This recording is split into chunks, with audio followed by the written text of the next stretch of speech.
الرحمن الرحيم فقد قال النبي صلى الله عليه وآله وصحبه وبارك وسلم الخوارج كلاب النار. الحديث: فلعنة ربنا أعداد رمل على من رد قول أبي حنيفة.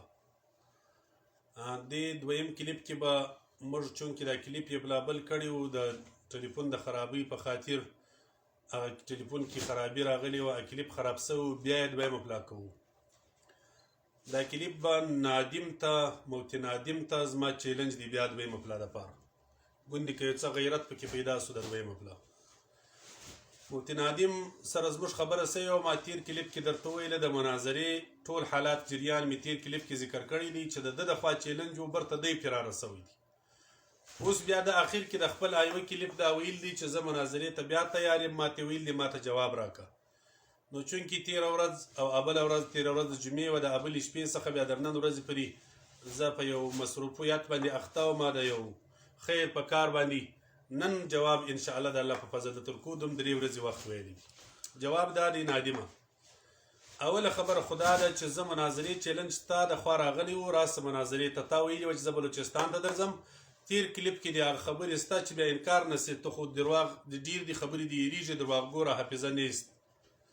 نو هیر دې نسي تیر کلیپ کې ستا بیا دی نه چې په خطا سي، نو باید چې راسې په دې خاطر چې دلته مناظره وکړو. بلوچستان کې ښه ده چې بلوچستان کې دلته ستا در شا لیونیان پاتې دي، ستا مجنونان چې دي د مفتي سهیل خان شیراني و هلته هغه یو سنګری ستا قدرت الله راهب په نامه باندې قدرت الله و یا د هغه بل حکمت الله راهب و، دلته د لویبان ملایان چې د ستا په نیت باندې ناست و د پنجبینیان دغه دې در شا پاتې دي. په دې خاطر چې د دې راسې د دغو به ارمان پوره سي. ستا او زما د مناظرې خبره د دې د خاطر شروع سوې ده. تیر کلیپ کې د خبرې ستا. دویمه خبره دا ده که چیرې ته نه راځې ته واځه مصروفیات ډېر لرم، ډېرې غټې غټې کیسې دي کړي دي، لکه پېښور کې چې بل کار نه وي ګرده ورځ چې جلسې شروع وي، چې ټوله ورځ سرحد کې جلسې لم یو سړی ګرده کال هره ورځ 4-5 جلسې نسي کولی. خیر ته به غالبا دلته د منظرو ویډیوې ډېرې کوې په کښتۍ کې سپولې د نجونو هلکانو سره، هغه ویډیو به دې شاید هم پر ته پر جلسو باندې بولي هغه منظرې. که ته د منظرو نه یې خلاص مفتي ندیمه زه درځم. ما مخکې م ویلي وه بیا درته وایم چې درځم، خو ګوره په دې شرط درځم، وختي مې درته ویلي وه چې در تک شرط مې دا دی خبره به زما سره ته کوې، ما سره خبره وکړه، پر ټلیفون یې کوې پر واټساپ یې کوې چې ما تا موضوع معلومه کړو، زه یې معلوم کړو، در هغه وروسته به خبرې کړو. دا هم درته وایم ګوره سیفیانو څخه ته ډېر ډېر بیریږې، ته چې وادی مناظرې ته سید ایاز علي شاه حفظه الله رانولي، نه درولم ایاز باچا صاحب نه درولم، بیریږم په دارالاحناف کې مدرس دغه نه سره کوم مناظره بیریږم، شهید شیخ نابغه تقبل الله مدرسې ته نه راولم. زه به تا ته د شیخ ادریس صاحب کور ته درځم حفظه الله. تا ویلي دي ته وادی شیخ ادریس صاحب ته په وابي وایي دا ستا درواغ به هم ښکاره سي، هغه ابترا به دې هم ښکاره سي. د شیخ ادریس صاحب کور ته زه درته تیار یم، د هغه کور د هغه مدرسې ته درځم، هغه به مثالي مناظره به وکړو. دویم ستاسو په پېښور کې سید پیر مفتي ګوهر علي شاه صاحب حفظه الله،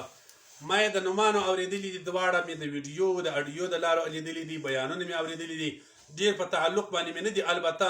شیخ ادریس صاحب حفظه الله مې بالواسطه استاذ هم دی.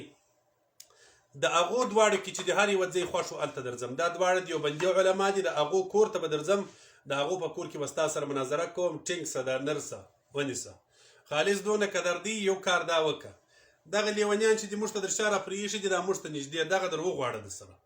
دغو ته ووایه ورته دا به در سره یي. که ته راځې بلوچستان ته دلته چې د مفتي العلوم د دې لویبند د ملایانو مدرسه ده چې د مذهب خلاف کار یې وکړي، په دغه مدرسه کې مناظره سره کوم، راس دورې درځم هغه مدرسې ته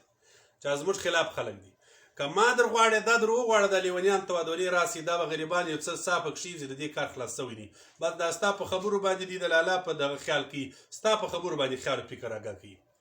که چیرې ته غواړې چې ما مناظرې ته در وغواړې، ما سره به خپله خبره کوې، ته مناظره کوې، ته ډېر دجال چلباز سړی زه تا پېژنم، ما ستا چلونه لیدلي دي کتلي مې دي.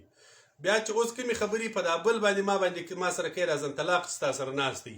دا چې کومې خبرې په دغه باندې کوې بیا دا خبرې سبا ته په مناظره کې نه منې، ته به زما سره خبره کوې، که خبرې ته تیار یې رښتیاګو مناظره کوې، درېیم دې هم فیصله وکړي په دې کې ملامتیا څه ده، ته ولې زما سره خبره نه کوې؟ خلاص یې زما د مدرسې طالبان سره کلیپان استی او زما سره خبرې نه کوې، زما سره خبره جوړه کړه پر ټلیفون. اوله خبره ده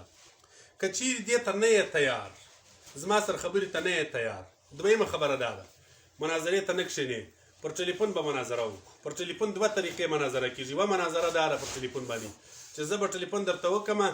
یا ته ټلیفون راته وکړه زه به خلاص نمبر درکړم ستا ملګرو ویل دي وایي د موږ ته نمبر بند کړی دی زه یې شولم دروغ وایي افترا کوي زما د واټساپ نمبر ټول دنیا ته بند دی هغه ون ویري د لوی سره څخه د هغسې خراب دي هغه ون ویري هغه چې هر څوک ګوري زما ملګري هغه خلکو ته معلوم دي ستاسې درواغ ستې دپاره نه دی بند کم چې تاسو ما ته که شخصي پر ټلیفون رابطه کوئ زه به شخصي نمبر درته درکړم ته ټلیفون راته وکړه بیا به ما او تا خبره سره وکړو یا ستا ټلیفون پورته که ستا ټلیفون ته هر وخت ګنټې درځي او تا دا درواغ هم ویلې وه ته زه پر لارې یم او ټلیفون کار نه کوي هر وخت ګنټې درځي نو ایله بې ځایه خبرې مه کوه کذب بیاني مه کوه غلط بیاني مه کوه حاضر سه خلک دې وشرموله ګوره هغه خلکو چې په تا باندې خیال کوي یا قسم دی هغه نن پر میډیا باندې خلکو د لاسه خبره نشي کولی خلک ورته ندیم مماري پر شا سو ما ته یو سړي د ایران خبرې راسته ویلې وې وایي زه پیسې ورکوم کرایه ورکوم ندیم څنګه پر شا کېږي ما هغه ته وویل مال که پر شا نه سو نو بیا به ته د ندیم ملګری که پر شا سو نو بیا به ندیم هسې توبه کاږه مخ دې ورتوروې نو نن به دې مخ در توري هغه پر میډیا باندې ته پر شا کېږه ما دویمه خبره دا ده پر واټساپ باندې مناظره کوې واټساپ ګروپ جوړ که ملایان پکې راجمع که نور دې څوک خبرې نه کړي خالص دې علما پکښې کړي ما او تا به خبرې کوو راسه څلرم خبر دا ده هغه مناظره هم نسې کولی ویډیو کلیپ لکه را اوس چې شروع دی یو ویډیو کلیپ کوه یو ویډیو کلیپ به کوم مناظره به سره وکړو تا پر د نبی کریم صلی الله علیه وسلم د ولادت پر مجلس باندې بد ویلې وه زه د میلاد شریف مجلس جوړول مستحب بولم پر دې به مناظره وکړو میدان ته تیار سه دا 4 خبرې دي که پر هره طریقه مناظرې ته تیار سه ما ته معلومه ده چې ته ملا نه یې ځکه د پښې خولۍ دې په سر کړې ده د ملا کار نه دی د پښې خولۍ چې دې په سر کړې ده داسې ستا حال معلومیږي خو بیا هم درته تیار یم اللهم هل بلغت وما علی الا البلاغ